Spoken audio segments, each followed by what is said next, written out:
bisa muncul makam palsu karena ada pemalsunya. Apa motivasi palsu? UUD, ujung-ujungnya duit. Karena banyaknya orang berziarah, ada kotak masuk duit. Jadi sebagai negara hukum, maka kita minta kepada orang-orang yang diberikan amanah, digaji oleh negara untuk menjatuhkan hukuman kepada orang yang bersalah. Adapun umat dicerdaskan bahwa ini pembohongan publik, penipuan. Maka semua kita bekerja, insya Allah kejahilan, kebodohan umat tidak dieksploitasi oleh orang-orang yang punya kepentingan. Tahun 2015, saya berkeliling ke pelosok-pelosok daerah karena ada pikiran, Bang Haji, ada pikiran yang mengganjel. Bermula dari kasus makam Mbah Priuk. Kasus makam Mbah Priuk. Mbah Priuk. Ya, yang sempat ramai dulu itu ya. Ya, kebetulan saya diundang ceramah oleh Pak Wali Kota Bambang Sudiono untuk memberikan nasihat pada sambutan di peringatan Maulid Nabi di lapangan belakang kantor Wali Kota Jakarta Utara. Waktu itu bareng dengan Cici Paramida yang bernyanyi gambus. Ya. Sebelum kita mulai pengajian, saya diundang untuk masuk di ruangan kamar Pak Wali Kota bersama Lantamal dan Dandim kalau tidak salah. Pak Wali Kota menyampaikan bahwa ini sedang ada masalah di utara. Masalah apa, Pak Wali? Masalah kuburan yang disebut dengan kuburan Mbah Priuk. Oke. Jadi yang benarnya bagaimana itu? Kata beliau, sebenarnya kuburan itu sudah dipindahkan ke Dobo, sudah tidak ada. Sudah dipindahkan ke Bogor. Ke Dobo. Ke Dobo. Dobo itu mana? Dekat juga dari situ, tidak jauh. Masih utara Jalan juga. Dobo. Iya. Nah terus, tapi ada orang yang, ada seorang Habib dan seorang pengacara yang membicarakan kembali, setengahnya menggugat bahwa dia mengaku sebagai ahli waris dari yang namanya Mbah Priuk itu. Jadi setelah itu kita selesai saja, tidak ngobrol lagi. Nah kira-kira 1-2 minggu kemudian saya diundang lagi di kediaman beliau karena beliau akan umroh. Masih ngobrol itu lagi. Pas pada hari beliau akan umroh itu kejadian ribut di tanah itu. Di pemakaman itu. Iya, sebenarnya itu kan tanah Pelindo, Pak Haji. Tanah Pelindo. Kalau cerita yang kita baca bahwa itu orang dari Palembang yang akan ke Kalimantan kalau tidak salah, tapi wafat di kapal. Kemudian Wafat di kapal. Kapal laut, kemudian menepi dan dikuburkan di tanah Pelindo itu.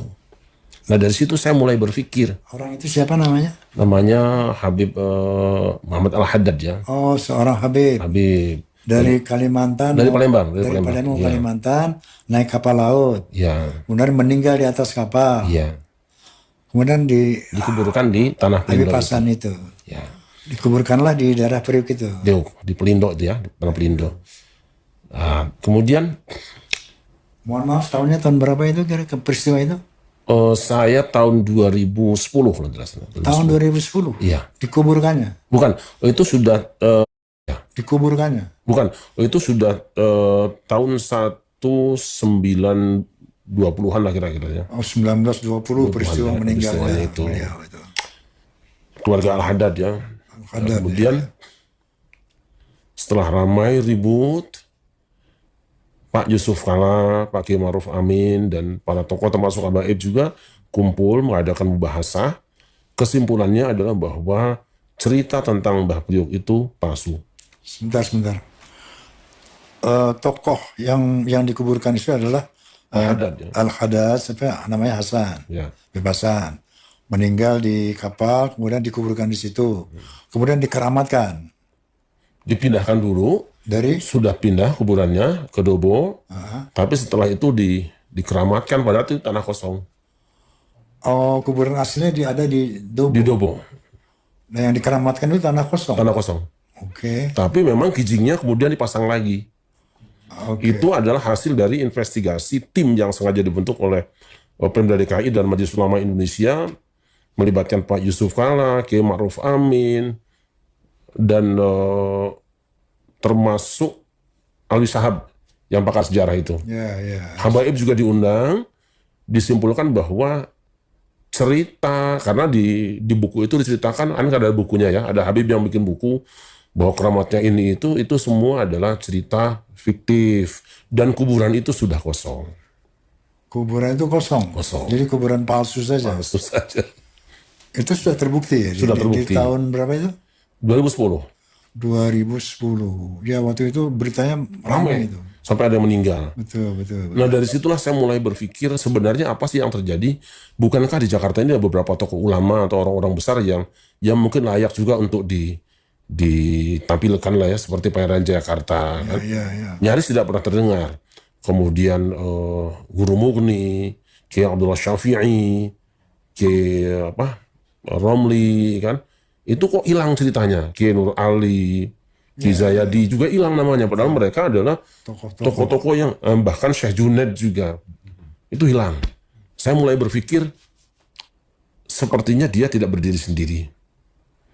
Nah, ketika saya bergerak, satu hari akan acara dengan TV One di ceramah di kuburan Sunan Kalijaga. Saya mampir di satu masjid. Di situ ada ruangan yang dikasih kelambu. Saya kan tukang ziarah ya. Saya tanya sama penjaga kotak amalnya, Mas ini yang dikasih kelambu itu apa? Kata beliau, itu Syekh Jumadil Kubro. Syekh Jumadil Kubro. Jumadil Kubro di Terboyo. Saya boleh masuk? Boleh. Saya coba masuk. Kok nggak ada kuburannya? Cuma kelambu aja. Saya tanya lagi ke dia, "Nun sewu Mas, ini kok nggak ada kuburannya nggih?" "Memang nggak ada, ini cuma petilasan." Petilasan. Oke, udah saya anggap selesai lah. Tapi sekian tahun kemudian, kok sekarang ada tulisan besar, makam keramat Syekh Jumadil Kubro. Dan itu ada kuburannya. Pertama tuh nggak ada dulu. Nggak ada.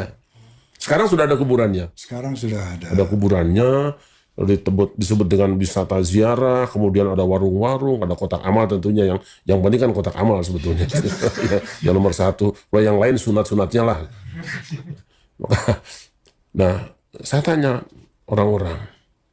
Setahu saya, Syekh Jumadil Kubro itu ada Terboyo di Jawa Timur, bukan di situ.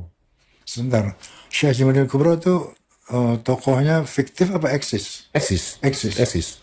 Siapa beliau itu? Syekh Jumadil Kubro itu kan termasuk yang menurunkan kemudian Wali Songo kan?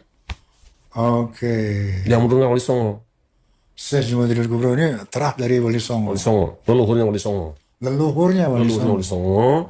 Adanya di daerah Trowulan. Nah itu Trowulan, Jawa Timur. Makam aslinya ada? Ada. Di Trowulan. Di Trowulan. Jawa Timur. Sampai sekarang masih ada. Nah, yang palsu itu di mana? Nah di Terboyo itu Semarang. Di Semarang. Saya tanya, ini siapa yang mengadakan ini nih? Katanya berdasarkan petunjuk dari satu daerah lah. Dari mana? Dari Pekalongan. Dari Pekalongan. Habib Lutfi. Bidaya. Oke. Itu. Wah, itu keterangan siapa? Orang-orangnya di situ semua bisa ditanya. Orang. Sampai hari ini bisa ditanya semua. Sampai saya bilang, Mas ini kan kuburan palsu, Mas dulu kan nggak ada, sekarang jadi ada. Ya kita kan hanya melaksanakan saja.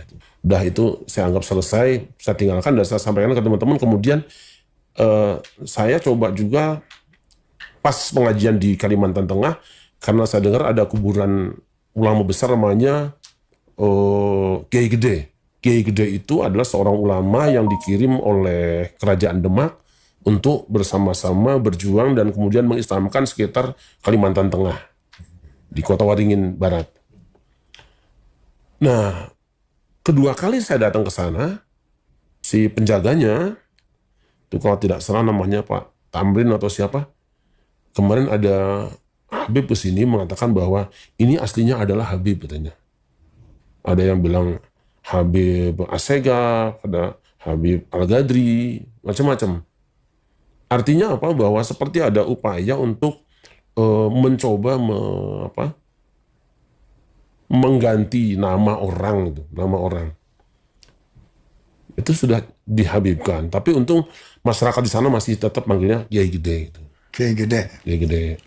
Yang maksud dihabaibkan itu apakah ada misalnya makamnya dirubah namanya apa tidak waktu di Sudah dibicarakan. sudah Jadi, dibicarakan? sudah dibicarakan dengan apa namanya juru kuncinya. Tapi kan masih ada tulisannya Kiai Gede dan itu sudah cukup masyhur. Itu ada masjid yang umurnya sudah 500 tahun lebih dari kayu semua di situ. Jadi mungkin tidak bisa mengganti langsung karena tulisannya juga besar dan masyarakat sudah tahu. Tapi bahwa itu aliasnya sudah ada, alias Al Habib anu. Alias Habib. Iya. Padahal bukan Habib. Bukan. Beliau Kiai Gede dari Demak. Sebentar Kiai, ini kan bisa aja Habib kan betulnya misalnya kan. Nah jadi bagaimana bahwa itu dinisbatkan ke Habib itu dan ternyata bukan Habib itu seperti apa? Ada penjelasan nggak?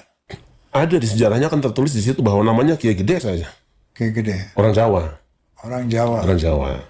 Yang dikirim oleh kerajaan Demak. Karena di sana kan sedang terjadi sesuatu ya, ada konflik, terus minta bantuan. Beliau adalah seorang ulama berangkat membawa 40 orang jamaah